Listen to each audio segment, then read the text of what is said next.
Mungkin kalian udah pernah ngeliat foto ini. Ini adalah foto penampakan Loch Ness Monster yang paling menghebohkan dunia pada saat itu. Dari mana sih foto ini berasal? Siapa yang memotretnya? Dan bagaimana ceritanya dia bisa berhasil mendapatkan foto ini? Dan apakah memang monster ini benar-benar ada? Kita akan bahas di video ini. The biggest search for the Loch Ness Monster in 50 years is wrapped up in adalah kalian harus menemukan monster Loch Ness dan membawanya kembali kemari hidup-hidup. Understanding the legend of the Loch Ness Monster requires looking into hundreds. Jadi saat aku mencari-cari ide konten di internet, aku menemukan sebuah meme, yaitu meme iceberg. Tapi meme iceberg ini tuh berisi kumpulan-kumpulan urban legend.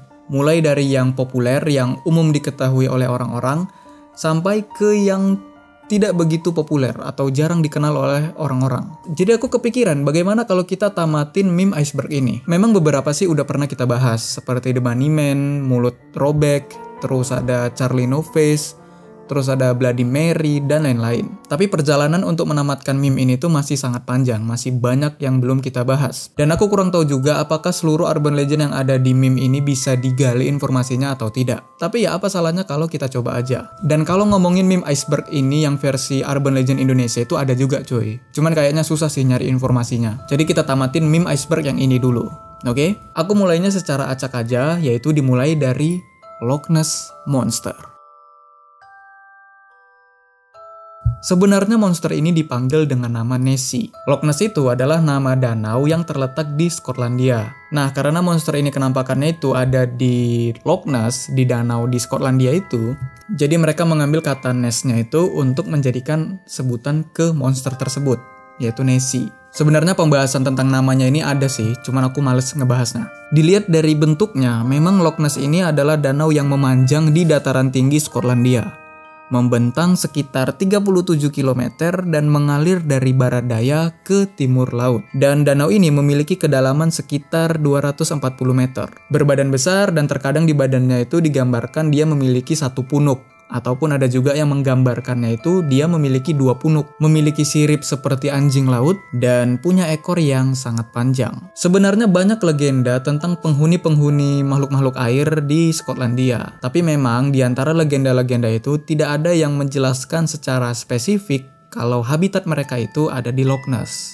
Sampai pada akhirnya muncul Nessie ini. Tapi perlu kita ketahui kalau Loch Ness itu adalah tempat yang sangat cocok untuk melihat penampakan. Airnya dalam dan juga keruh sehingga sulit untuk melihat apapun dengan jelas. Terus sering juga terjadi kabut dan hujan yang membuat pemandangan danau itu menjadi lebih samar-samar. Dan oleh karena itu, ini adalah tempat yang sangat cocok untuk melihat penampakan-penampakan. Jadi sangat rawan gitu terjadi penampakan karena kabut itu juga. Dan variasi tentang monster Loch Ness ini berbeda-beda dari masa ke masa. Banyak juga teori yang mencoba untuk menjelaskan penampakan tersebut. Ada yang bilang itu cuman angsa, ada yang bilang itu cuman perahu aneh, ada yang bilang ikan lele raksasa, ikan sturgeon raksasa, sejenis mamalia anjing laut yang besar, paus, hiu, dinosaurus ataupun hewan purba lainnya, dan makhluk gaib.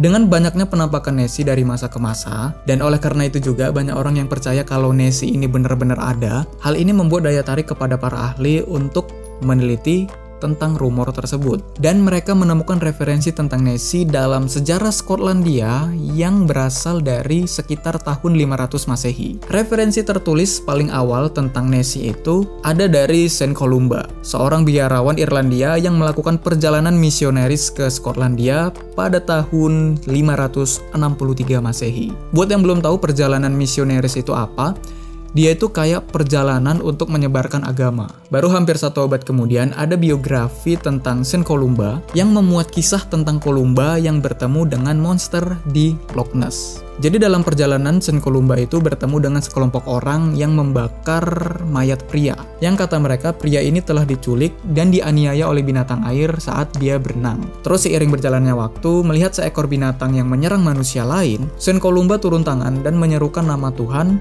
dan memerintahkan makhluk itu untuk kembali. Monster itu pun mundur dan sejak saat itu monster itu tidak pernah melukai orang lain lagi. Kemudian kita maju pada tahun 1822. Pada saat itu Loch Ness itu menjadi bagian dari Kanal Caledonian. Dan dengan banyaknya lalu lintas kapal uap di sana, hal itu meningkatkan laporan tentang penampakan monster Loch Ness. Yang biasa orang laporkan itu bentukannya kayak ular laut. Dan mungkin dari sinilah rumor tentang keberadaan monster Loch Ness itu mulai berkembang. Kita maju lagi pada tahun 1930-an. Nessie mendapatkan perhatian besar secara global. Yang pertama ada surat kabar yang memberitakan tentang sepasang suami istri yang mengaku kalau mereka melihat binatang besar yang berguling-guling di permukaan air dan kemudian binatang tersebut masuk ke dalam air. Dan mereka bilang kalau bentukannya itu kayak paus dan dia menghilang bersamaan dengan buih-buih airnya. Ada juga tentang 3 orang yang sedang mancing di sebuah perahu dan mereka melaporkan ke Northern Chronicle kalau mereka mengaku mendengar suara yang mengerikan dan melihat pergerakan air yang aneh mendekati perahu mereka. Dan laporan itulah yang pertama kali menyebutkan kalau sosok tersebut adalah monster. Awalnya mereka bertiga ini yang bilang itu monster. Kalau yang sebelum-sebelumnya itu kan binatang. Cuman penduduk setempat tidak menanggapi hal tersebut dengan serius. Termasuk salah satu kapten kapal uap yang udah berlayar lebih dari 50 tahun. Dia bilang dia tidak pernah melihat sesuatu apapun yang aneh di Loch Ness selama pelayarannya itu. Dia juga menambahkan mungkin yang dilihat oleh sepasang suami istri itu adalah salmon besar yang melompat-lompat ke permukaan air. Kemudian pada tanggal 12 November tahun 1933, ada foto yang diduga menangkap sosok Nessie yang dipotret oleh Hugh Gray. Ceritanya sehabis dia pulang dari gereja dan berjalan di sungai Ness, ini sungainya itu berada di ujung utara Loch Ness. Nah, dia itu melihat benda besar yang muncul ke permukaan air tak jauh dari tempatnya. Hugh Gray buru-buru mengeluarkan kameranya dan dapatlah foto ini dan dia menganggap kalau temuannya ini adalah monster. Tapi ya walaupun foto ini udah dianalisis dan dianggap asli, cuman tetap aja apa yang dipotret itu tidak jelas. Tidak ada cara untuk mengidentifikasi dengan jelas apa sebenarnya yang ada di foto ini. Dan ya dengan adanya foto ini menyebabkan ketegangan pada perdebatan apakah monster ini benar-benar ada di bawah sana atau tidak.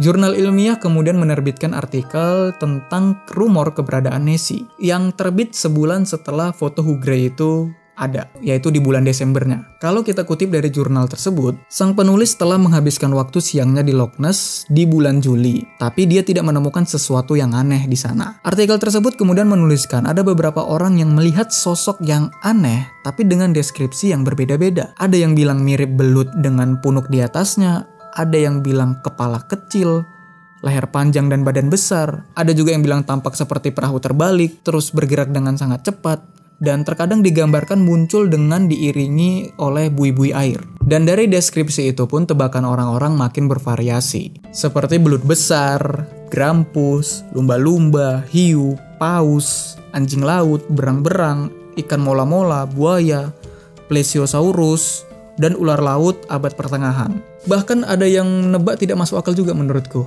Dia bilangnya kalau itu adalah unta. Ya mungkin ada unta yang berenang di sana. Dan ketika Menteri Skotlandia ditanya apa yang akan mereka lakukan terhadap monster Loch Ness ini, sekretarisnya bilang kalau mereka udah melakukan kontak dengan polisi setempat. Jadi udah ada beberapa polisi tuh yang ditempatkan di sekitar danau Loch Ness. Tapi ya tetap aja tidak ada keanehan yang muncul. Sekretarisnya juga menekankan kalau makhluk tersebut dijamin akan mendapatkan perlindungan jika dia muncul. Itulah isi dari artikel tersebut. Ya daripada monster ini diburu ya kan, kalau bisa memang aman dilestarikan aja gitu, dilindungi. Kecuali monster yang benar-benar berbahaya dan kita tidak bisa mengatasi ancaman bahayanya itu.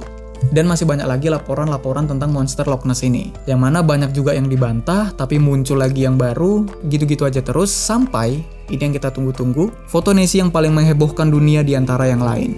Surgeon Photograph, atau artinya itu foto ahli bedah. Kenapa disebut seperti itu? Karena yang melaporkan foto ini ke pers atau ke media massa itu adalah seorang dokter ahli bedah, namanya Robert Kenneth Wilson. Bisa kita lihat di sini objeknya memang rada gelap, tapi kita bisa lihat kalau dia punya leher yang panjang, kepala yang kecil, dan terlihat seperti dinosaurus yang ada di zaman-zaman Jurassic. Makin heboh lagi pastikan, dan itu membuat orang-orang jadi makin penasaran. Sehingga perhatian monster Loch Ness ini bukan hanya di Skotlandia, tapi udah menyebar ke seluruh dunia. Sehingga Loch Ness itu banyak banget dikunjungi oleh wisatawan. Bahkan asosiasi perjalanan resmi Skotlandia terus-menerus menyangkal kalau sebenarnya itu bukan mereka yang mengarang cerita monster Loch Ness ini untuk tujuan pariwisata.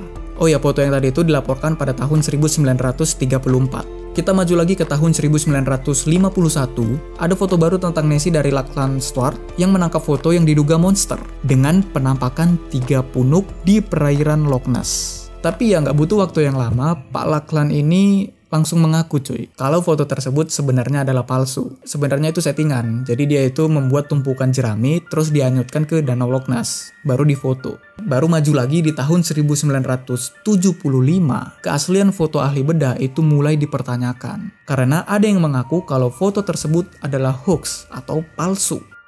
Lo kok bisa? Jadi ceritanya ada seseorang yang bernama Marmaduke Wetzel ditugaskan oleh Daily Mail. Bisa dibilang Daily Mail itu surat kabar harian Inggris gitulah. Nah, Marmaduke itu ditugaskan untuk meneliti tentang Nessie. Nah, dia menemukan jejak kaki yang dia klaim kalau ini adalah jejak kaki dari Nessie tersebut, dari monster Loch Ness tersebut. Tapi ahli zoologi mengatakan dengan analisisnya kalau itu bukanlah jejak kaki dari monster tersebut, melainkan jejak kaki dari kuda Nil. Nah, Marmaduke kemudian kesal karena temuannya itu dibantah. Kayak dia tuh ngerasa dipermalukan gitu cuy. Baru dia berkomplot dengan anaknya yang bernama Ian dan juga anak tirinya yang bernama Spurling untuk balas dendam. Spurling itu adalah pemahat, jadi dia membuatkan model patung untuk lehernya monster Loch Ness, kemudian meletakkan modelnya itu di atas kapal selam. Mainan itu kemudian dijalankan dan anaknya ini bertugas untuk mengambil foto, memotret. Nah, dari sini mulailah Marmaduke itu memperlihatkan fotonya ini dan membangun narasi kalau foto ini itu adalah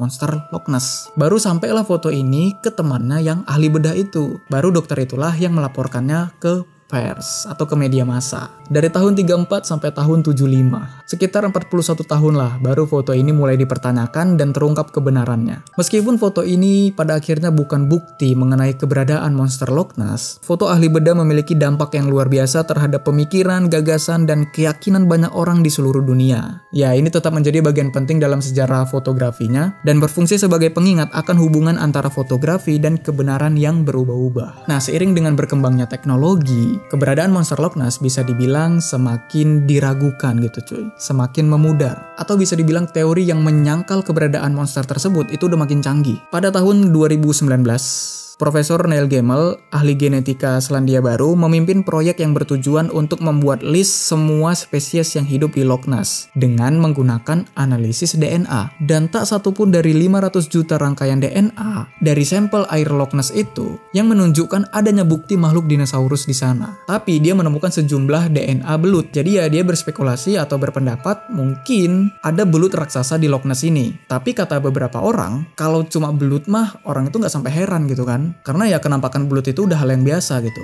Jadi semakin kesini teori tentang monster Loch Ness yang berasal dari zaman dinosaurus itu mulai terpatahkan. Tapi ya tetap aja walaupun sering dipatahkan teori-teori mereka itu, tetap aja masih ada laporan tentang penampakan monster Loch Ness. Seolah-olah hal tersebut mengingatkan kita, di tengah kemajuan dan penemuan sains dan teknologi yang berkembang pesat, masih ada sesuatu yang tidak kita ketahui tentang alam kita. Masih ada sesuatu yang tersembunyi di dunia kita. Dan tidak seperti cerita-cerita monster yang membahayakan manusia, justru monster Loch Ness ini memancing kita untuk mencoba menjadi orang pertama yang membuktikan keberadaan monster Loch Ness. Monster Loch Ness bukannya menimbulkan rasa takut, tapi dia malah menimbulkan rasa penasaran. Beneran ada nggak nih? Gitu. Membuat orang-orang merasa takjub kalau memang monster Loch Ness itu terbukti. Sebuah legenda serangkaian kisah yang diceritakan dan diceritakan kembali untuk menginspirasi rasa penasaran dan keingintahuan. Kalimat-kalimat tadi itu adalah kalimat dari Dr. Emily Zarka. Bukan dariku, aku cuman mengutipnya doang. Koreksi kalau ada yang salah, terima kasih udah nonton dan sampai jumpa di next video.